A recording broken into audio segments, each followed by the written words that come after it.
This program is rated PG. It contains themes and scenes which may not be suitable for very young audiences. Parental guidance is advised. Be advised that the views and opinions of the hosts and guests do not reflect those of the station.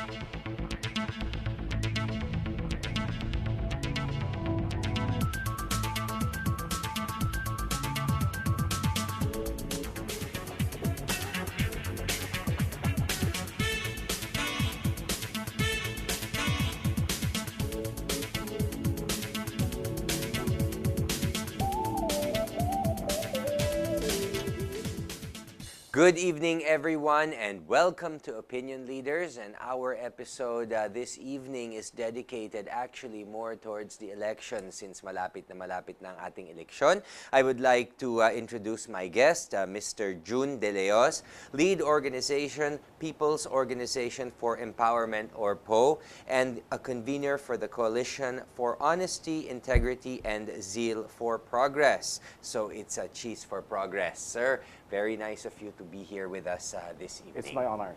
Okay. Sir, I guess before we start, can you tell us a little bit about your organization po at saka kung ano po ang layunin nito? Well, first and foremost, William, thank you for inviting us here, no? And good evening to your viewers. No? Well, the People's Organization for Empowerment is actually an aggregation of sectoral organizations. This is a coalition. We have PART1 represents Ang Chinoy. That's a party list in the 2010 elections. We garnered Filipino-Chinese to represent Filipino-Chinese. Sort of, but we joined the 2010 national election. We garnered 88,000 votes. So we have drivers, isang pasada is with us, women's sector. Basically, almost all sectors are involved with the People's Organization for Empowerment, which is solely dedicated to our advocacy programs for health. That is health, education, livelihood, pension, and shelter. I see. Which are the basic things talaga na kailangan ng mga tao, no, sir? Kung tutusin. Precisely. This is the component of a better social security program. So, which is our topic, better social security for all, for everyone, for the Philippines. Yun ang topic natin. And I'm sure social security, everybody wants to be secure about. Kahit ano, pangit kasi yung hindi ka secure, di ba? Like, para bang, syempre, if you're a citizen of a nation, you want to be secure na para bang aalagaan ka ng nasyon mo, no? Precisely, William.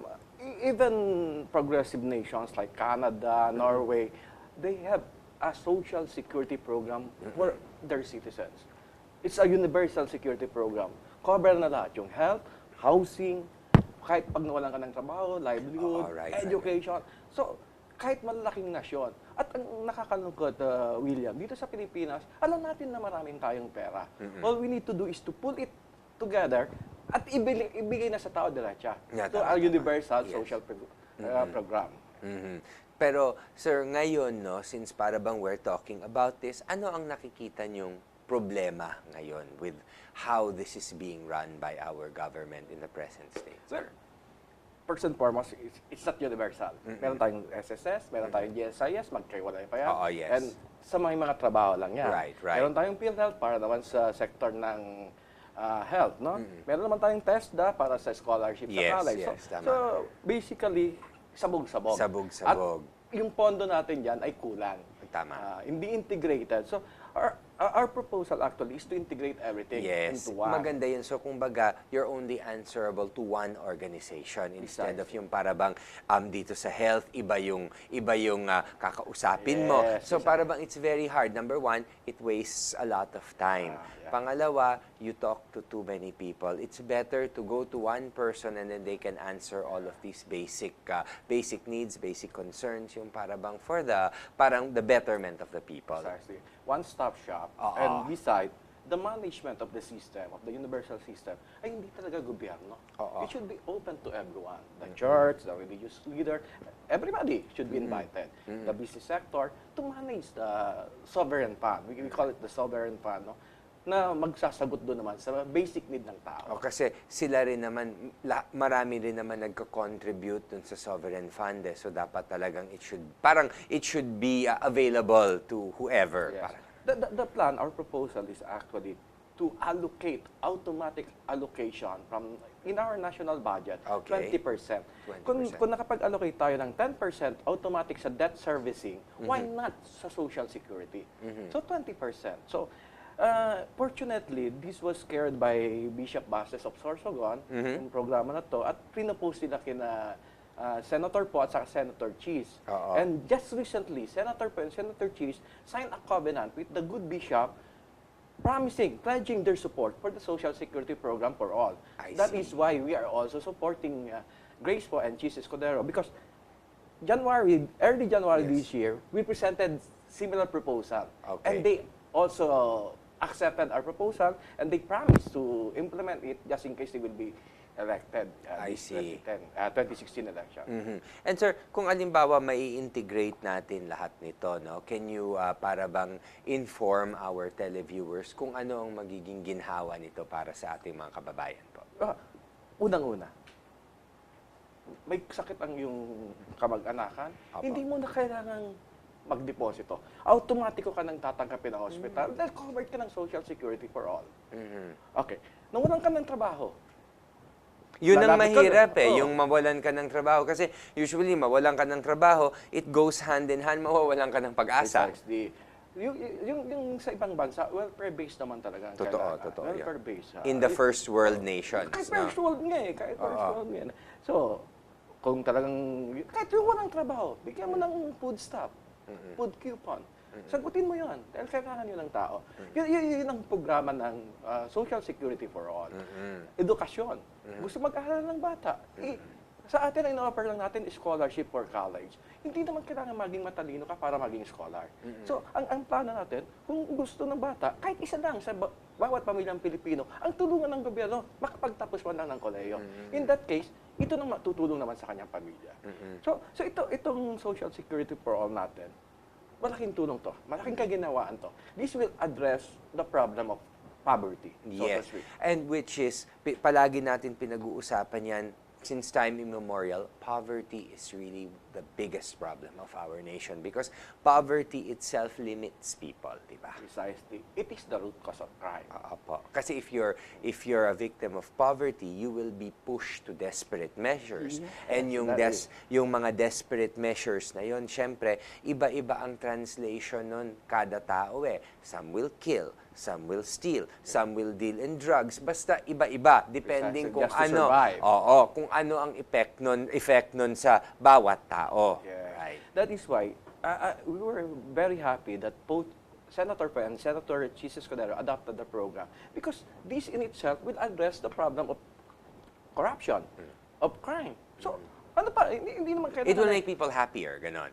Precisely. Kasi happy Contented. people, happy and content, they will really not feel the need to do anything drastic eh, di ba? Yeah, that is precisely. Yun naman talaga ang kuwan ng welfare-based state. Tao ang siniservehan mo eh. So why will you allow these people to suffer? Ang dami naman pera ng gobyerno. Bakit hinahayaan mo yan? Napupunta lang sa mga proyekto na napupunta naman sa bulsa ng mga kung sino-sino mga politiko. So bakit hindi na lang i-pool yung pera? Ibigay ng direkta sa tao. Kailangan mo ng trabaho? Tulungan ka. Kung wala kang makitang trabaho sa'yo, bigyan ka mo ng kapital para naman magkaroon ka ng tinatawag nating livelihood. And ito, sir, this will be able to fund yung 20% of the national budget. Magagawa na natin ito. Precisely. Kasi Yun ang solusyon, kumbaga. Kung yearly allocation yan, William, that translate to 600 billion per annum. That's enough to cover the 5 sectors. Kahit housing nga ng bawat pamilyang Pilipino, kaya nang sagutin doon. I see. So basically, kung titingnan mo yung plano, akala mo mahirap. Pero political will, yes. they can do it. Okay. Sa tingin nyo, sir, kung alimbawa ma-implement itong Social Security for All, in your own opinion, how long will it take before we can actually yung mararamdaman natin yung para bang epekto nito na para bang unti-unti tayo we will be rising from poverty levels? Well, kung ma-implement yan, definitely, we can readily feel the impact. But then, the problem is, may proseso bago yan ma-implement. Okay. And this process is Okay. paano po Kung ito? ang presidente, tulad, ever Senator Grace po will be elected as president, definitely she will carry the program. She can either sponsor an administration bill to expedite the so-called enabling law para sa automatic allocation for 20% ng national budget natin. Otherwise, yung tao rin naman, we have also the options to push for it. We can either file an appeal with the Supreme Court, parang yung initiative ba, na isa batas to at i-implement na to. Ang kwan dito, William, talaga is the implementation. Pero pag na-implement mo naman to, the people can readily feel the impact. Hindi na sila mamumroblema sa pagpagamot nila. Hindi na sila mamumroblema sa pagkain nila. Dahil kung talagang nagugutom ang tao, sige, bigyan ng food stuff. So kumbaga ang mangyayari dito, magkakaroon sila ng they can buy a little time while they're looking for a job. Parang Precisely. ganon. Like alimbawa ngayon, gipit ang pamilya mo sa pera, magkasakit ang isang miyembro, meron sasalo muna for a while kahit papano, while at least kahit papano to take care of an emergency. Kung baga, it's like an ER. Parang ganon. Pagka may emergency, they don't have to worry, oy, saan tayo kukuha ng pera? That's why we call it social security. You feel secured. And anything happens to you, magka-aksidente ka, mawalan ka ng trabaho, you still, because the state is behind you. So you really feel secure. Right. Yung pagpapaaral ng anak mo, hindi mo problemahin because it will be sponsored by the sovereign fund. Everything. At saka, I guess, sir, that will also necessarily mean better facilities for our schools, better facilities for our public hospitals, which is pagka makita mo talaga yung public schools and public hospitals, minsan madidismaya ka talaga yung sitwasyon, di ba? So para bang maybe that will also help yung para bang the atmosphere of the public hospital schools. Definitely, it goes without saying that with that sovereign fund, everything will be taken into consideration. Your facilities, including the personnel. Yes. Training, Skilled. Everything will be taken care The of. quality in general will be upgraded. Yes, definitely. Because meron ng isang ahensya who will address everything. And then, sir, of course, syempre, pagka may ganyan na, parang bang, it will also, parang bang minimize, syempre, of course, we don't want to name names, but these were national issues. Yung mga situations like yung PDAF scam, like yung mga tao katulad ni Janet Lim Napoles na magkakaroon pa ng ganun because somehow everything is designated to its proper places. Precisely. Anong ma-eradicate natin? Patronage. Definitely, this will eradicate patronage. Okay. Lahat kasali. Unlike sa CCT natin, yung malapit lang kay mayor, yung malapit lang sa politiko, yun ang nasasali sa CCT.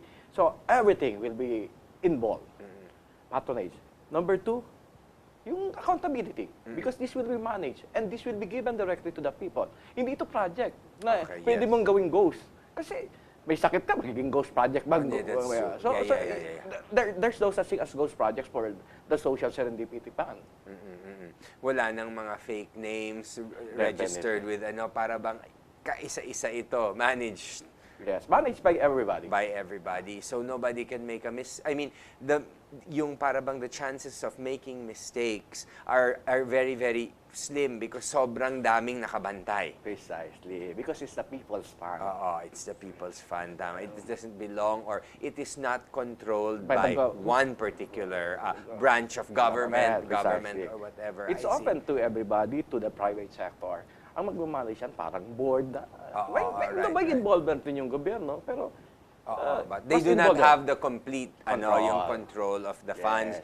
And para bang at least people will know better where their money is going. Like, for example, you're paying for taxes, eto na yung sinasabi natin na okay lang magbayad ng buwis kung makikita namin yung epekto ng buwis na binabayad natin. This is one area where pwede mong makita. This is the so-called solution for the missing inclusive growth na tinatawag. Oo. Gumaganda nga na yung ekonomiya, pero hindi naman nararamdaman ng tao. Yun nga, actually, sir, that is very true. Yung sinasabi nila in figures, gumaganda ang ekonomiya, pero it doesn't trickle down to the poor people. It really doesn't. Parang all of a sudden, they are left out of the equation or they do not exist, di ba?